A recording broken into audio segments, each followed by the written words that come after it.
دنیا میں corona virus کے بڑھتے ہوئے خدشات پر ماہرین کا کہنا ہے کہ وہ تمام افراد جنہوں نے اپنی ویکسینیشن کی تمام ڈوز حاصل کر لی ہے انہیں بھی انفیکشن سے چوکنا رہنے کی ضرورت ہے تاکہ دوسرے سب افراد کو اس مہلک بیماری سے یکساں طور پر محفوظ رکھا جا سکے۔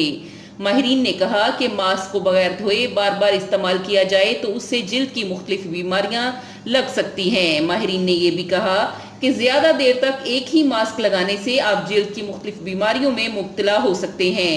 ان میں الرجی بھی شامل ہے اور چہرے کی جلد میں خارش وغیرہ شروع ہو سکتی ہے اور اس کے ساتھ آنکھوں سے یا ناک سے پانی بہنے کی شکایت بھی ممکن ہو سکتی ہے۔ ایک ہی ماسک کے بار بار استعمال سے آپ کی جلد جلن اور کیل مہاسے جیسے مسائل کا شکار ہو سکتی ہے۔ ایک ہی ماسک زیادہ دنوں تک استعمال کرنے سے انفیکشن ہونے کا خطرہ بھی بڑھ سکتا ہے۔ ڈاکٹرز نے خبردار کرتے ہوئے کہا ہے کہ سرجیکل ماسک کو ایک بار استعمال کرنے کے بعد اسے ضائع کر دیا جائے، جبکہ روئی یا کپڑے سے بنے ہوئے ماسک کو دھو کر پھر سے استعمال کیا جا سکتا ہے۔